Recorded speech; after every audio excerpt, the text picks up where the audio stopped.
warahmatullahi wabarakatuh. Perkenalkan Bu, teman-teman, saya Afdira Tial Putri, NIM 2121182. Saya akan menjelaskan tentang tata cara memandikan jenazah. Dalam Islam, memandikan jenazah adalah salah satu syarat mengurusi jenazah sebelum dikafani, disolatkan, dan dimakamkan ke dalam liang lahat. Hukumnya fardu kifayah atau wajib dikerjakan. Sebelum membahas tata cara memandikan jenazah, kita wajib tahu dulu syarat-syarat memandikan jenazah.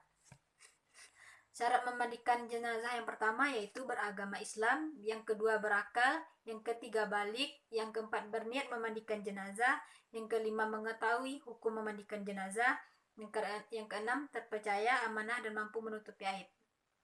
Adapun jenazah yang wajib dimandikan. Yang pertama yaitu seorang muslim atau muslimah, yang kedua ada tubuhnya, yang ketiga kematiannya bukan karena mati syahid, yang keempat bukan bayi yang meninggal karena keguguran. Adapun jenazah yang tidak boleh dimandikan, yang pertama jenazah yang mati syahid atau gugur dalam perang melawan orang kafir dalam rangka membela agama Islam. Yang kedua, bayi yang meninggal karena keguguran saat dalam kandungan. Kedua jenazah tersebut tidak boleh dimandikan dan disolati, hanya cukup dikafani kemudian dikuburkan. Orang yang berhak memandikan jenazah. Untuk jenazah laki-laki, yang pertama, laki-laki yang masih memiliki hubungan keluarga seperti kakak, adik, orang tua, anak laki-laki atau kakek. Yang kedua, istri. Yang ketiga, laki-laki yang tidak ada hubungan kekerabatan. Yang keempat, perempuan yang masih mahram. Untuk jenazah perempuan, yang pertama, suami. Seorang suami adalah orang yang paling berhak memandikan istrinya karena suami diperbolehkan melihat seluruh anggota tubuh istrinya tanpa terkecuali. Yang kedua, perempuan yang masih ada hubungan kekerabatan seperti kakak, adik, orang tua, anak perempuan, atau nenek. Yang ketiga, perempuan yang tidak memiliki hubungan keluarga. Yang keempat, laki-laki yang masih mahram. Baiklah, berikutnya masuk ke niat memandikan jenazah. Yang pertama, niat memandikan jenazah laki-laki, yaitu nawaitul ghusla adaan an hadzal mayyiti lillahi ta'ala. Artinya, saya niat memandikan untuk memenuhi kewajiban dari mayit laki-laki ini karena Allah Ta'ala. Yang kedua, niat memandikan jenazah perempuan. Nawaitul ghusla adaan an hadzihil mayyitati lillahi ta'ala. Artinya, saya niat memandikan untuk memenuhi kewajiban dari mayit perempuan ini karena Allah Ta'ala. Tata cara memandikan jenazah. Yang pertama yaitu meletakkan jenazah dengan kepala agak tinggi di tempat yang disediakan. Yang kedua, memakai sarung tangan sebelum memandikan. Yang ketiga, ambil kain penutup dari jenazah dan ganti dengan kain basah agar auratnya tidak terlihat. Yang keempat, bersihkan gigi, lubang hidung, lubang telinga, celah ketiak, celah jari dan tangan, serta rambutnya. Yang kelima, angkat kepala jenazah sampai setengah duduk, kemudian tekan perutnya agar kotoran keluar semua. Yang keenam, siram seluruh tubuh jenazah, diikuti dengan membaca niat memandikan jenazah sampai kotoran yang keluar dari perut tidak ada yang menempel pada tubuh. Yang ketujuh, bersihkan kubul dan dubur jenazah dari kotoran dan pastikan tidak ada yang menempel. Yang kedelapan, siram atau basuh jenazah dari anggota tubuh sebelah kanan mulai dari kepala, leher, dada, perut, paha hingga kaki paling ujung, kemudian balik ke bagian kiri, siram lagi dengan air bersih dari kepala hingga ujung kaki. Yang kesembilan, basuh jenazah dengan menuangkan air bersih ke tubuh jenazah, bagian tubuh juga digosok perlahan dan lembut dengan menggunakan handuk yang halus. Yang kesepuluh, siram dengan kapur barus. Yang kesebelas, jenazah diwudukkan seperti orang yang berwuduk sebelum sholat. Di sini tidak perlu memasukkan air ke dalam hidung dan mulut jenazah, tetapi cukup membasahi jari yang dibungkus dengan kain dan kemudian bersihkan bibir jenazah dengan menggosok gigi dan kedua lubang hidung jenazah hingga bersih. Yang ke-12, menyela jenggot dan mencuci rambut jenazah memakai air daun bidara atau shampoo jika tidak ada daun bidara. Yang ke-13, basuh sekujur tubuh jenazah. Yang ke-14, keringkan tubuh jenazah dengan menggunakan handuk kering. Baiklah, hanya ini yang dapat saya sampaikan. Mohon maaf jika ada kesalahan dan kekurangan. Saya tutup dengan membaca Assalamualaikum warahmatullahi wabarakatuh. Assalamualaikum warahmatullahi wabarakatuh. Perkenalkan, Perkenalkan, nama saya Muhammad Ridwan NIM 212117 dari lokal PLI Bogor. Di sini saya akan menjelaskan tentang cara memandikan jenazah bagi laki-laki. Nah, sebelum kita melaksanakan jenazah itu kita membaca niat dulu dalam hati. Niatnya itu adalah nawaitu rusla adaan an hadzal mayyiti lillahi ta'ala. Saya niat memandikan untuk memenuhi kewajiban dari mayat laki-laki ini ta'ala. Nah, langkah-langkah untuk memandikan jenazah itu yang pertama, periksa kuku jenazah. Apabila kuku jenazah tersebut panjang, sebaiknya dipotong sehingga. Dan yang kedua, periksa rambut ketiak. Jika rambut ketiak itu panjang, sebaiknya dicukur terlebih.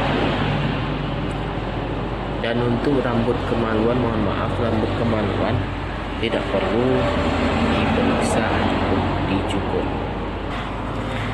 Yang ketiga, kepala jenazah diangkat sampai setengah duduk.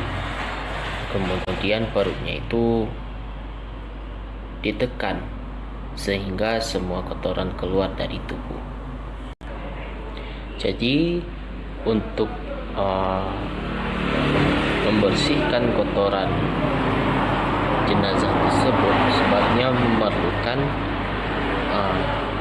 kain yang sangat banyak sampai habis kotoran tersebut. Terus yang keempat adalah seluruh tubuh jenazah harus disiram sehingga kotoran yang keluar dari perut tidak ada yang seluruhnya harus disiram. Dan selanjutnya kemaluan atau dubur itu juga harus dibersihkan sehingga tidak ada kotoran yang menempel di bagian tersebut. Yang selanjutnya, saat membersihkan kemaluan dan dubur, sebaiknya menggunakan sarung tangan supaya tidak menyentuh langsung area kemaluan tersebut. Setelah kotoran dalam perut sudah bersih, tahap selanjutnya adalah membasuh tubuh korban bagian kanan terlebih dahulu, mulai dari kepala, leher, dada, perut, paha, hingga kaki paling ujung. Ketika membasuh, bagian tubuh juga harus digosok perlahan dengan handuk halus. Tidak boleh menggosoknya dengan kasar, sebab dikhawatirkan kulit mayat tersebut mengelupas. Jika sudah selesai, orang yang memandikan itu dapat membantu jenazah wudhu seperti ketika kita akan melaksanakan sholat. Namun tidak perlu memasukkan air ke dalam hidung ataupun mulut. Cukup dengan membasahi bagian tersebut dengan kain atau sarung tangan. Selanjutnya, bibir, gigi, dan kedua lubang hidung jenazah harus dibersihkan. Bagaimanakah dengan jenggot? Jenggot dan rambut jenazah itu harus dicuci dengan air yang dicampur daun bidara, yang sisanya bisa digunakan masuk tubuh jenazah. Jadi jika sudah selesai, tubuh jenazah dikeringkan dengan handuk dan proses selanjutnya adalah membantu jenazah. Baik, sekian yang dapat saya sampaikan. Jika ada salah, mohon dimaafkan. Billahi taufik wal hidayah. Assalamualaikum warahmatullahi wabarakatuh. Kami dari kelompok 8 di sini kami akan mempraktekkan tata cara memandikan jenazah. Jenazah yang kami pilih adalah jenazah perempuan, dan tata caranya yang kami pilih di sini adalah sebuah bantal guling. Anggap saja ini adalah seorang jenazah perempuan yang akan dimandikan oleh orang yang berhak memandikannya. Jadi sebelum masuk kita ke langkah-langkah memandikan jenazah, kita harus kenal dulu apa itu syaratnya, apa itu rukunnya, apa saja yang ada dalam memandikan jenazah, dan apa saja tata cara yang harus dilakukan ketika memandikan jenazah itu seperti apa. Baru kita masuk ke langkah-langkah memandikan jenazah.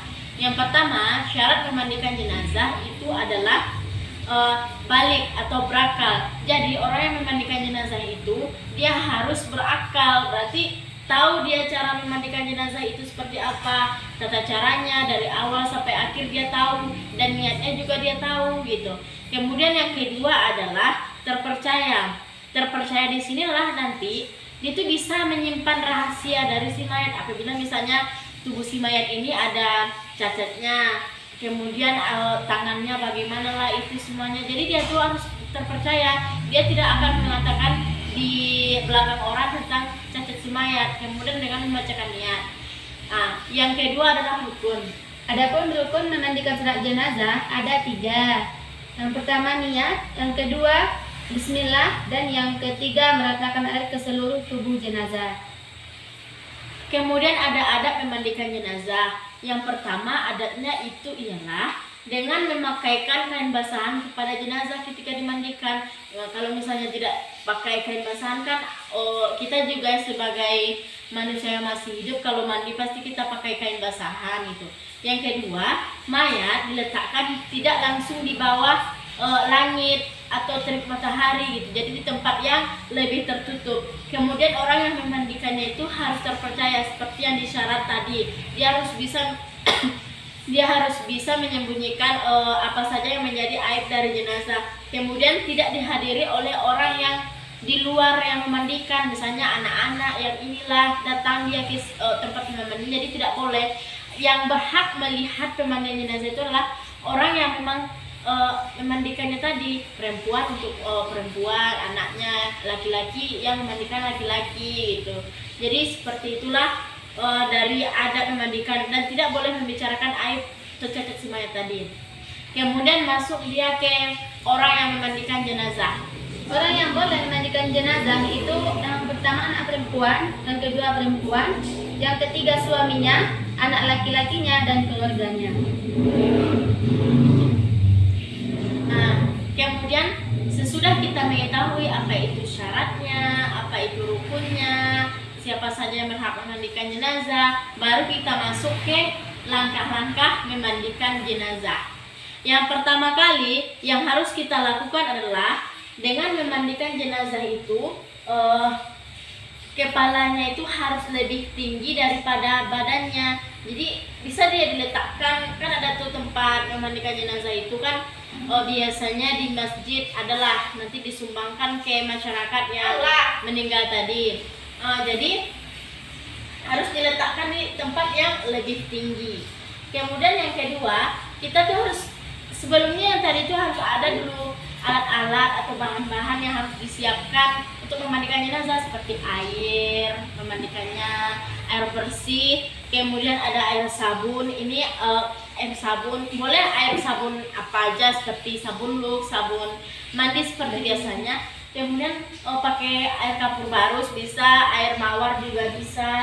Yang tujuannya adalah untuk membuat si mayat ini badannya harum dan tidak mudah busuk gitu. Sesudah kita mengetahui bahan-bahannya, baru kita yang pertama tadi tata caranya atau langkah-langkahnya kan.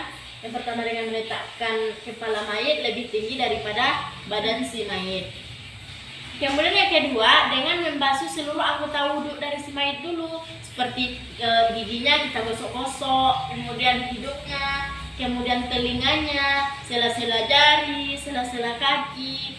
Itu kita harus menggunakan, yang lebih diutamakan kita harus menggunakan sarung tangan gitu supaya lebih bagus. Lebih bagusnya kita menggunakan sarung tangan.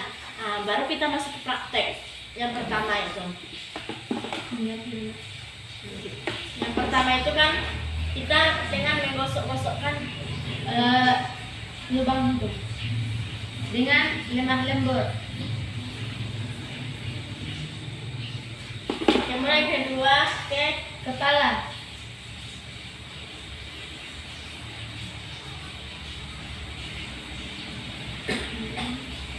Kemudian kita ke tangan. Tangan kanan terlebih dahulu.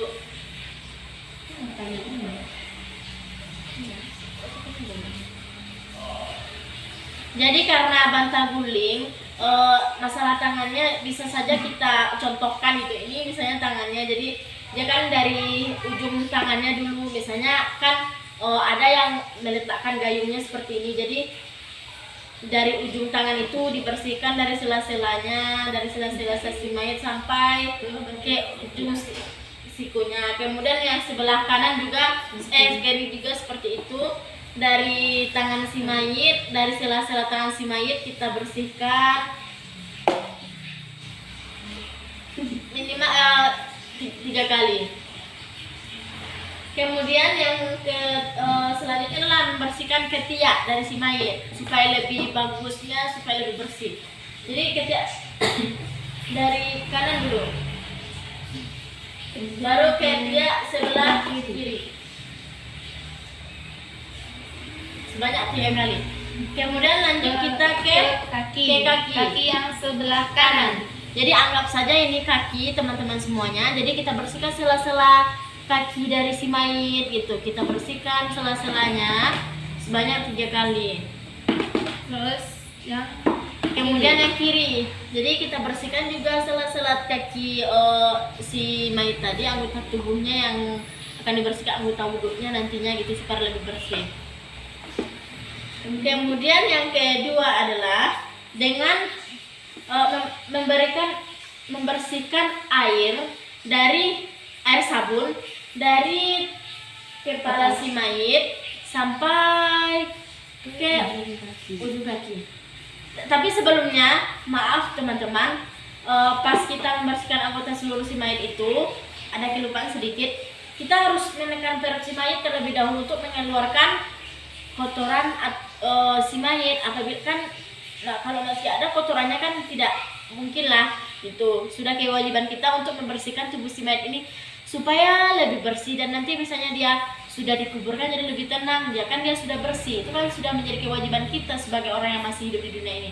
Jadi kita bersihkan kan, kita siram air kan dari ujung kepala si mayit sampai ke bawah. Itu dengan kita tekan perutnya, jadi seperti ini dengan lembut, jangan dengan keras teman-teman, karena kalau keras kan si mayit ini kesakitan jadinya gitu. Jadi dengan keras sampai nantinya kotoran si mayit ini memang sudah dibersihkan, sudah tidak ada lagi.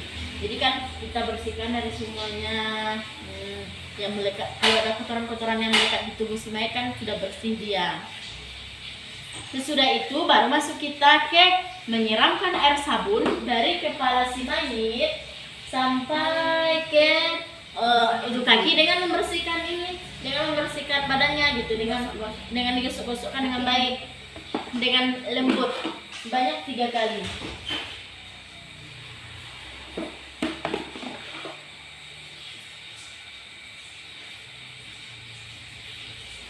Jadi kan kita bersihkan dia dari misalnya dari mukanya, lehernya, kemudian tangannya.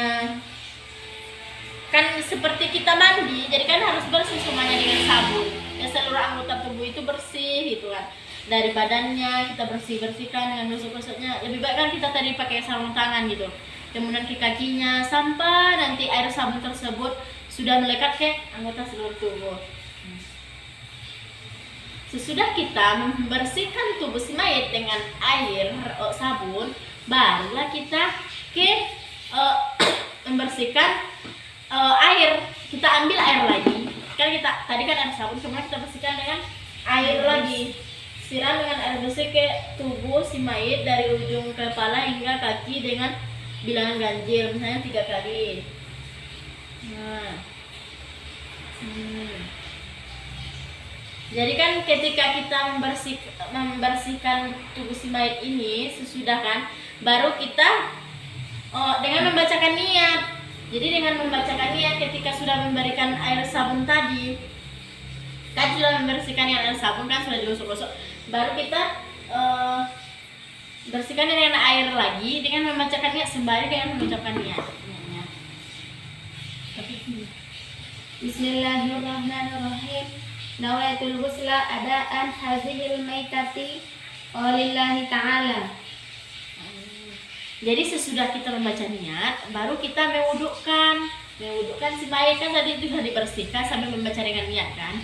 Jadi kami di sini dengan membacakan niat itu pas di tengah sesudah dibersihkan tubuh si mayat, sudah disabun, kemudian dibersihkan lagi dengan air bersih sebanyak 3 kali dengan sembari membaca niat. Jadi kami membaca niat di pertengahan, sudah membaca niat baru kami wudukkan anggota wuduk si mayat seperti biasa dengan memenuhi sunnah atau rukun-rukun dari berwuduk. Yang pertama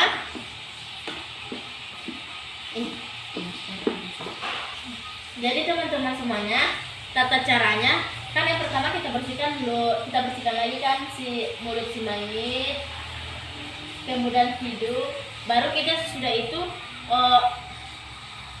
membersihkan muka si mayat, membasuh muka si mayat seperti tata cara berwudu. Jadi caranya seperti ini teman-teman. Nah, jadi seperti ini kan, seperti biasa.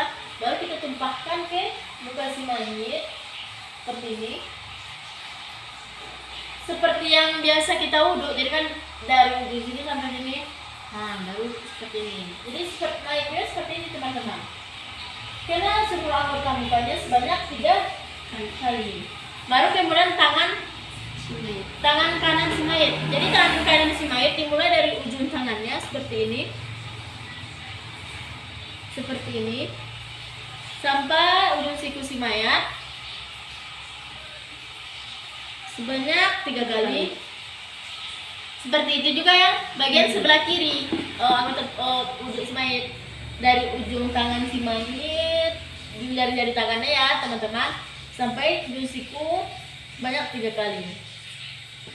Kemudian setelah itu kembali ke kepala sebanyak 3 kali.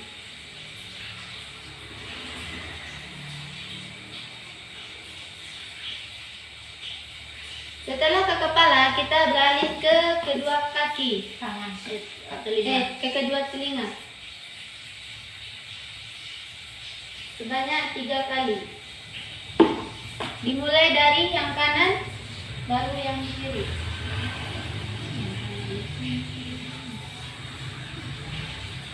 Setelah itu kita beralih ke membasuh kedua kaki. Kita mulai dari kaki yang sebelah kanan.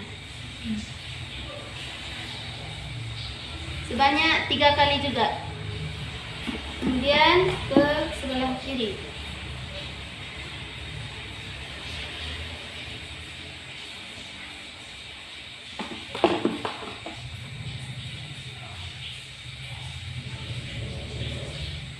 Ternyata teman-teman semua, sebelum anggota tubuh si mayat diwudukkan, ternyata